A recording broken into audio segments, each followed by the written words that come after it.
Hi everyone, it's Tom with the final LEC preview for the Spring Split 2022, the regular part at least. Of course, I am also going to be doing previews for the playoffs, but this is the final round of best of ones where we will see all the teams, and it's a super weekend, so it's going to be an extra long weekend, 3 days of action instead of 2.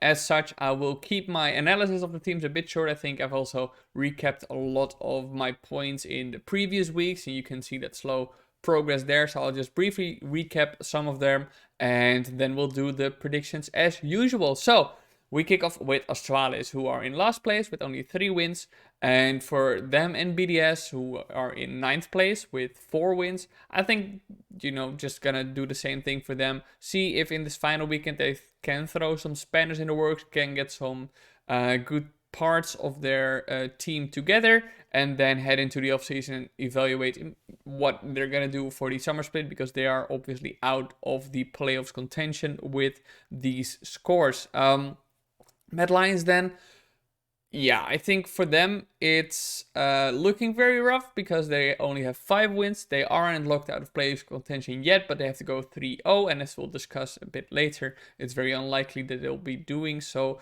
because this team is just not a team at the moment. You can see that they're still individuals with potency there, even though Kaiser and Oyoya haven't been performing to their level of previous years. I think you can still, they're not bad just like that. And Armut, I still think he has champion pool issues, and that is something that will need continue to be worked on as well. As for Reeker and for Unforgiven, they're rookies, so I expect them to be better in their second split. We've seen that time and time again with rookies in the LEC, so really hope that they will persevere. But yeah, they're out of playoff contention. It's sad, obviously. Well, they're not out of playoff contention, but they have to go 3-0, and then still it depends on other teams' results if they'll make it. So it's not doomed yet, but it's pretty doomed. So yeah, it's a shame to see the champions obviously fall like that. SK then, yeah, also at 5 wins, kind of the same for Mad Lions, except that SK was shit last year as well. I think for them it's a bit different in that I would like to see them focus a bit more, okay, on which parts are we definitely keeping heading into summer, because I think this is a team where you could argue to make changes going forward. They might not do it because in the past weeks they've grabbed a few wins and looked a bit better. But yeah, I also don't think that in summer split this team is gonna suddenly be really good, because we have a fairly certain solid top 6 at the moment, and I struggle to see how any of that is going to change in the summer split going forward, but we'll see about that. Vitality is at 8 wins now and is not guaranteed of a playoff spot just yet. They do have to win one more, I think, in order to 100% guarantee it. But even then, even if they go 0-3, it's not doomed yet. So yeah, it's not certain yet. It's obviously not a position they want to be in. I wrote an article evaluating both Vitality and Fnatic, kind of recapping what they did in the spring split and how they've progressed. And I still have the feedback for them that I've not seen a lot of progress. I think Selfmade and Alfari have learned to play together a bit more, and I think they're stepping more consistently. Perks in the early weeks especially was very good. There's been a bit quieter in the past weeks, but you can still rely on him, I think. But I think the bot lane is a big problem for them. I also think the lack of synergy between Selfmade and Labrov is a problem for them.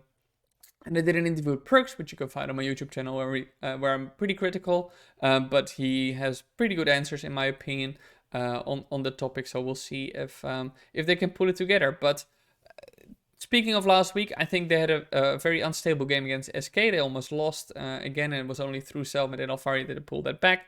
But they then did have a very, very good game against Misfits, which I think many were counting on VTO carrying that game, like he has done many times before. But Vitality was actually very solid as a team and play together. But the reason I'm still very critical is that inconsistency in doing that, and I think that I'm not confident yet in saying, okay, this is a team that can consistently do that, because we haven't seen that consistently in the split. I think this Super Weekend is going to tell us a lot in how consistent Vitality is able to do that against the teams. So, Excel, also not 100% guaranteed yet of playoffs, even though the chances are very much in favor. Like something like 97% or something certain based on the scenarios. Also have 8 wins. If they fall out of playoff contention now, that would simultaneously be fucking hilarious and also extremely tragic. But yeah, not making playoffs with the roster that they have now is kind of a disgrace. So I'm happy for the players that they seem to be making it this time around.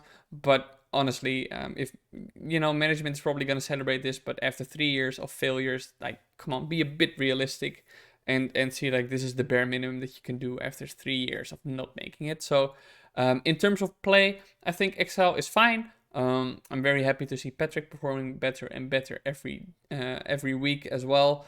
Yeah, pretty solid all around. The only criticism I have towards them is the top side, where I think Finn is still not a player who I would want in this team. If I look at the rest of the team and the peak performance they can have, I think Finn is clearly trailing behind. And I think Marcoon and needs to expand a bit in what he does in terms of what he plays. But other than that, it's fine. G2 is in 4th place at the moment with 9 wins. Had a very monumental throw against Misfits, obviously, where they had 2 inhibitors down at 18 minutes and should have won the game easily, but then fumbled. And I think this is also a point that was discussed by Dom on the Best Damn League show. He doesn't know who the leader is on G2, and I think that's fair. I think it's a problem we saw last year. It's a problem they acknowledged last year when Perks left G2. There was a void of this leadership in the team, and nobody was really picking up that no one was really filling that role. And I think they're still struggling with that at this point. You see that they don't really know, okay, how do we actually close out, and what are the points? Okay, these are things that we need to cover, otherwise the enemy climbs back into the game, or these are the points we have to do so we are 100% guaranteed to win a game. So that is something that I think they are really struggling with. But other than that, I still think individually they're performing well. But in best of 5, it's going to be important for them to have that leader. So I wonder if they're going to be able to find somebody who steps up. Otherwise, they're going to struggle in these playoffs. And maybe that's something that will be figured out heading into the summer split. But if we're looking at the performance now, that is something I see with G2. Misfits then, they had a tough time against both G2 and Vitality, obviously through a fantastic performance from VTO and later on as well from Neon. They stabilized and climbed back into the game and eventually won, which is impressive. But it also exposed a lot about the problems in Misfits, that if VTO doesn't perform, Misfits doesn't win. So that is a big problem, and especially heading into the playoffs, that is going to be something that they need to figure out, especially the top side. I think Zlatan, who in the beginning of the split was relatively fine, and in the middle as well, but towards his end, I think he's falling off a bit.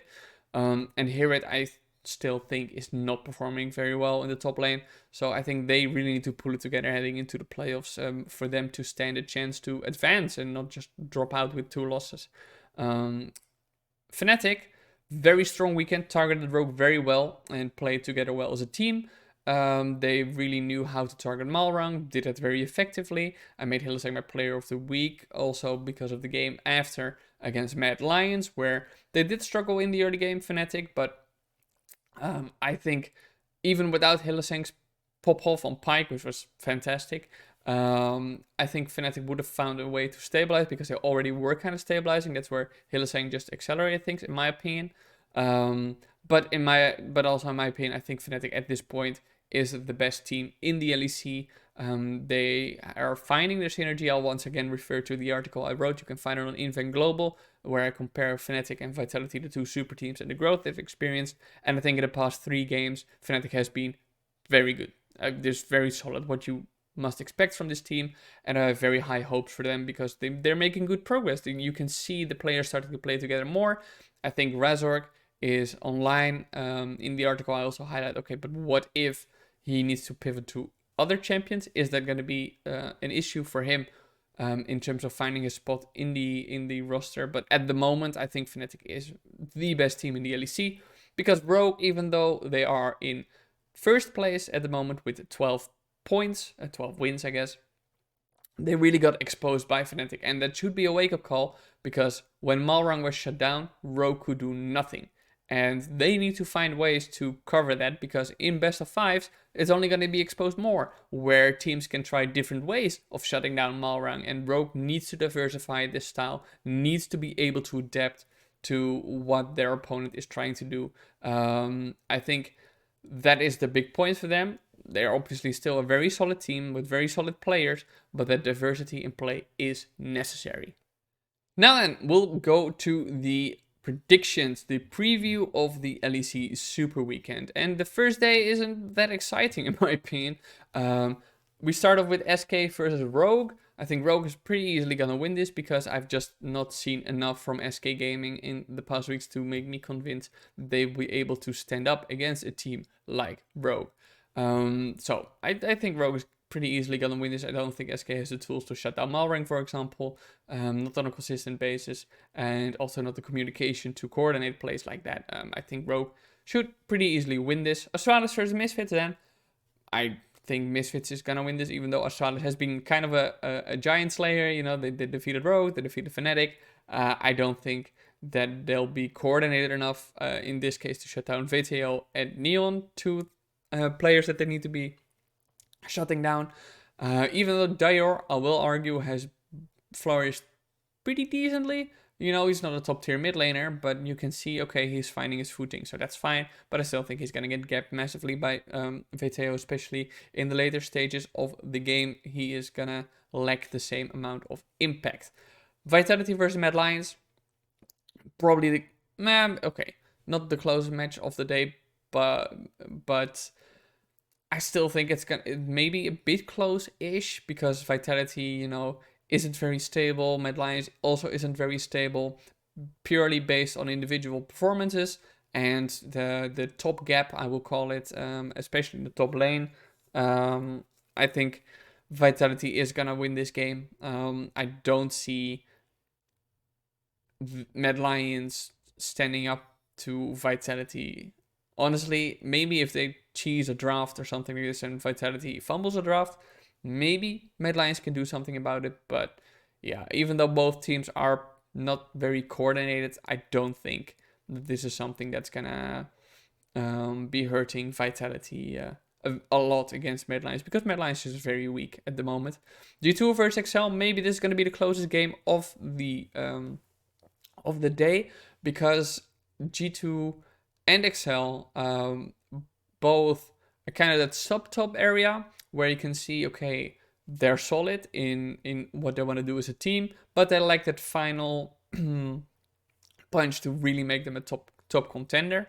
Even though a few weeks ago I said G2 was developing nicely, now in the past weeks you can see, okay, maybe they've flattened. So I think ultimately I would actually expect Excel to win this game if I'm putting everything together, because the progress they've made as a team has just been more consistent in this split than that of G2, who have flattened out in the past week. So the way, you know, it's not like G2 doesn't have a chance. As I said, it's very close, but I think the top side is going to be very important. Yonkers and Broken Blade are very good in their roles, and I think they are better than those of Excel in their roles. So maybe if they can play through that and find a lead there and climb into the game and get a grip on the game and then actually close it out as well, it's very important. We saw that against Misfits last week. Then G2 can win. But I think overall I'm actually favoring Excel in this scenario. Then lastly, on Friday, we have BDS versus Fnatic. Fnatic should win this very easily. Not going to go too much into that one. Then we go to Saturday. There's still some LCS in there. Hello. How do I get that? Okay, this should be fine.